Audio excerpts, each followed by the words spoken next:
आप सभी को आने वाली वट सावित्री व्रत के लिए ढेर सारी शुभकामनाएं।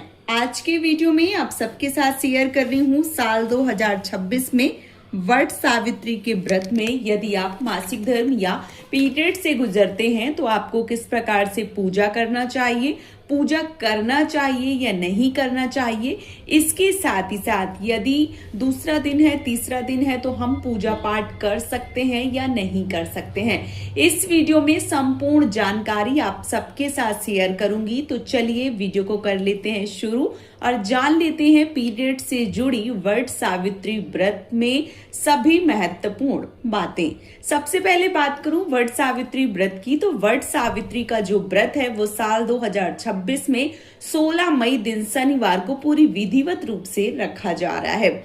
ऐसे में सबसे बड़ी बात होती है कि जो बहनें बहुत पहले से ही तैयारी करती हैं और कई बार बहुत ऐसी बहनें मान लीजिए कि उनकी पूरी तैयारी हो जाती है और कई बहनें जो सोचती हैं कि व्रत रखेंगे और उनके साथ संयोग से ऐसा हो जाता है कि वो पीरियड से मासिक धर्म से गुजरती हैं तो उनके मन में बहुत सारी संशय रहती है और उनके मन में बहुत सारे सवाल आते हैं कि अब हम ऐसे में व्रत पूजा पाठ कैसे करें, क्या करें। तो मैं आप सबको बता दूं कि देखिए ये जो पीरियड्स है या जो मासिक धर्म है ये एकदम से नेचुरल है। इसमें बहुत ज्यादा आपको सोचने समझने की आवश्यकता नहीं होती है।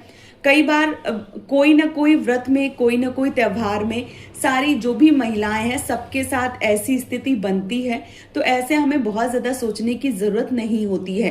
कई बार जब हम ज्यादा सोचते हैं तो ये मान लीजिए कि एक सर्कल जो है वो डगमगा जाता है और कई बार 2, 4, 5, 8 दिन पहले ही हो जाता है। तो आपको बहुत ज्यादा सोचने की आवश्यकता नहीं होती है, ठीक है, क्योंकि ये नेचुरल है। और पूजा पाठ की जहां तक बात आती है तो हमें ऐसे में पूजा पाठ नहीं करना चाहिए क्योंकि हम बहुत पहले से सुनते चले आ रहे हैं और कई बार छोटी छोटी गलतियां हम करते हैं तो फिर हमें बड़ा खामियाजा जो है वो भुगतना पड़ता है। कई बार बहुत सारी ऐसी बहनों के भी प्रश्न आते हैं कि मैं इन सारी चीजों को नहीं मानती हूं। तो देखिए अगर आप इन सारी चीजों को नहीं मानती हैं और अपने मन का कई बार काम करती हैं ना तो फिर कई बार आपके साथ दुर्भाग्य से कुछ ऐसा हो जाता है, फिर आपके मन में ये एक बार क्लिक जरूर करता है कि शायद मैंने ये गलती कर दी इसलिए ऐसा हो गया। तो भूलकर भी आप ऐसी अवस्था में पूजा पाठ जो है वो बिल्कुल भी ना करें। जैसे बहुत सारी बहनें हैं जो प्रश्न करती हैं कि हम वट वृक्ष के नीचे जा सकते हैं या हम किसी दूसरे से पूजा करवा सकते हैं। तो बिल्कुल ऐसा है कि आप जैसे मान लीजिए कि एक ही बिल्डिंग में बहुत सारे लोग रहते हैं कई बारी और आपके ऊपर नीचे या कोई और अन्य बगल में पड़ोसी रहते हैं वो वट सावित्री का व्रत करते हैं। तो आप उनसे बहुत सारा सामान ना ले जाइए तो कम से कम श्रृंगार की चीजें ले जाइए और इसके साथ ही साथ जो भीगे हुए चने हैं या जो गुलगुले इत्यादि हैं वो ले जाइए। नहीं ले जा सकते तो भीगे हुए चने और कुछ मिठाई जो है वो उनके हाथों से ले जाइए और आप दूर बैठ के कथा जो है वो सुन सकती हैं। सारी पूजा जो है वो उनके हाथों से करवा सकती हैं। ऐसे भी आप अपना जो व्रत है वो पूर्ण कर सकती हैं। और यदि वो बनाने के लिए तैयार हैं तो आप जो भी मान लीजिए कि गुलगुले हो गए, बरगदाही के फल हो गए, पुए पूड़ी जो भी बनता है वो आप उनसे बनवा के उनके हाथों से भी चढ़वा सकती हैं। यदि आप वहां नहीं जाना चाहती हैं तो आप उनसे अपना जो भी श्रृंगार है या जो भी चीजें हैं वो उनसे चढ़वा दीजिए और प्रसाद स्वरूप आप जो है वो ग्रहण करके अपने व्रत का पारण जो है वो कर सकती हैं।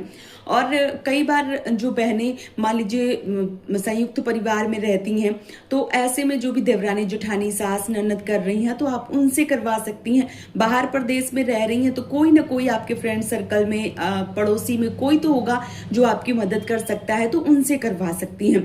बहुत सारी ऐसी बहनें जो मान लीजिए कि कई बार प्रश्न करती हैं कि हम अपने पति से पूजा करवा सकते हैं। तो बिल्कुल भी नहीं, क्योंकि देखिए जो व्रत होता है वो हम पति की लंबी आयु के लिए करते हैं और पति से ही पूजा करवा देंगे तो कोई मतलब नहीं बनता है। तो ऐसे में आप अपने पति को परेशान ना करें, उनसे पूजा पाठ जो है वो बिल्कुल भी ना करवाएं। अगर किसी की मदद मिल जाती है तो अच्छी बात है। अगर किसी की मदद नहीं मिलती है और आपके मन में ऐसा संशय आता है कि अब हमें क्या करना चाहिए, तो देखिए आपको व्रत करना चाहिए। यदि आप अमावस्या का व्रत करती हैं और जिस तरीके से व्रत करती हैं उस प्रकार से व्रत रखें। यदि आप सिर्फ और सिर्फ वट सावित्री का व्रत करती हैं तो आपको क्या करना है कि वट सावित्री व्रत के लिए इसलिए आपको कम से कम 12 बजे तक तो व्रत रखना चाहिए। अगर बहुत ज्यादा गर्मी होती है तो 10-11 बजे तक तो व्रत रखना ही चाहिए। आधा दिन कम से कम व्रत रखना चाहिए।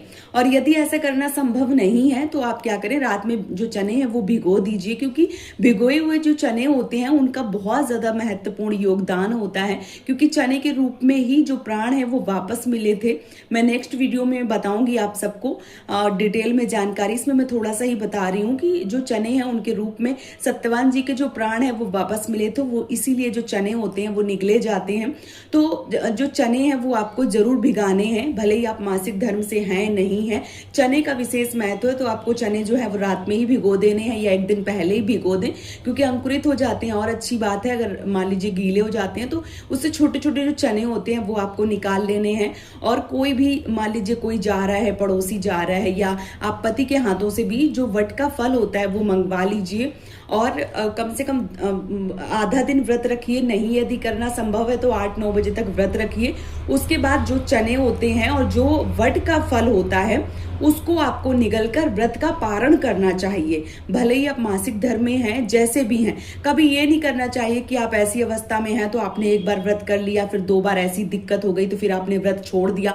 तो पूरी तरीके से ऐसा नहीं है कि आपने जो चने हैं वो भी नहीं निकले तो फिर आपका जो व्रत है वो खंडित माना जाता है। इसलिए आपको चने जो है वो जरूर निगलने चाहिए। वट का फल जो है वो आप 1-2 दिन पहले ही मंगवा के रख लीजिए। मान लीजिए कि जैसे कई बार क्या होता है कि दूर दराज में होता है, पेड़ आपको नहीं मिलता है, या पति की ड्यूटी है, जो भी है, तो आप पहले से मंगवा के फ्रिज इत्यादि में रख सकते हैं। क्योंकि गर्मी होती है तो सूखने का डर रहता है, तो आप उसको अच्छे से रख सकती हैं। और जिस दिन वट पूजा होगी, जिस दिन वट सावित्री का व्रत होगा, उस दिन आप चने के साथ उसको निगल के व्रत का पारण जो है वो कर सकती हैं।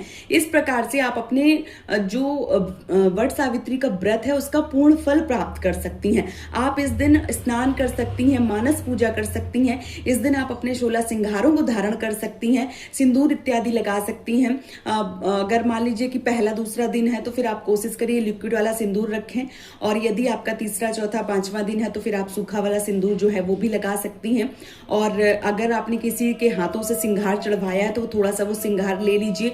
और जब आप अच्छे से साफ स्वच्छ हो जाती हैं तो वो सिंगार जो है वो विधिवत रूप से आप पहन लीजिए।